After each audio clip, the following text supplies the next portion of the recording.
Social మీడియాలో అందరికి share చేస్తానని బెదిరిస్తున్నాడు. ఎవడ్రాడు? అది నువ్వు లోన్ తీసుకున్నావంట కదా, అది రీపే చేయలేదని నా ఫొటోస్ అన్ని సోషల్ మీడియాలో అప్లోడ్ చేస్తానని వార్నింగ్ ఇస్తున్నారు. అవునరా, మేము మాయకు కూడా ఫోన్ చేసి నువ్వు తీసుకున్న లోని వాణ్ణి కట్టమని గోల్ చేస్తున్నారంట, లేదంటే ఇంటికి వస్తామని బెదిరిస్తున్నారంట. నేను తీసుకున్నది 20,000 అమ్మా, కట్టింది 45,000. ఇంకా ఎంత కట్టాలంట? మరి ఏంద్రా ఈ గొడవ?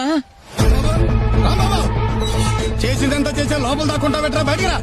ఎద్దావా ఎరా, మీ పక్కింట్లో దిగిన పాపానికి మమ్మల్ని ప్రశాంతంగా బతకనివరా? ఏమైందన్నయ్య? ఏమైందని నెమ్మదిగా అడుగుతా వింటమ్మా. మీ ఓడి ఎవరి దగ్గర లోన్ తీసుకున్నాడంట, అది కాస్త ఎగ్గొట్టాడంట. ఆ యదవులందరూ నాకు కాల్ చేసి నన్ను నా కుటుంబాన్ని బండబూతులు తిడుతున్నారు. అయినా పోయిపోయి వాళ్ళందరికీ నువ్వు నా నెంబర్ ఎందుకు ఇచ్చావురా? ఒక్క నిమిషం బాబాయ్, మా పక్కింటి నెంబర్లు మా బంధువుల నెంబర్లు మీకెలా వచ్చినాయిరా? యాప్ ఇన్స్టాల్ చేసినప్పుడే మొత్తం నీ అన్ని డీటెయిల్స్ వచ్చేసినాయి, అర్థమైందా? నీ ఫోటోస్ నీ వీడియోలు అన్ని వచ్చినాయి. రే, తీసుకున్న దానికి అసలు దానికి మొత్తం వడ్డీ కట్టేశాను కదరా. కట్టిందే లేట్ ఫీజు, పెనాల్టీ దాని వడ్డీకే సరిపోయింది పైసలు. అసలు ఎవరు అన్ని అమ్మ మొగుడు కడతాడా? అరే, ఇదంతా మోసం రా, మీరంతా చీటర్స్ రా. అరే, మీరు అసలు మనుషులేనారా?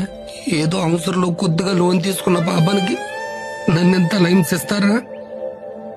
ఇదంతా ముందే తెలిస్తే అసలు మీ దగ్గర నేను అప్పే తీసుకున్నాను కదరా. చెలగల్లన్న రక్తం అంతా పీల్చేస్తున్నారు కదరా. అరే అరే, ఇవన్నీ అప్పులు తీసుకునే ముందు ఆలోచించాలి. కడతావా చేస్తావా? మొత్తం అయిపోయి నేను చచ్చిపోయా.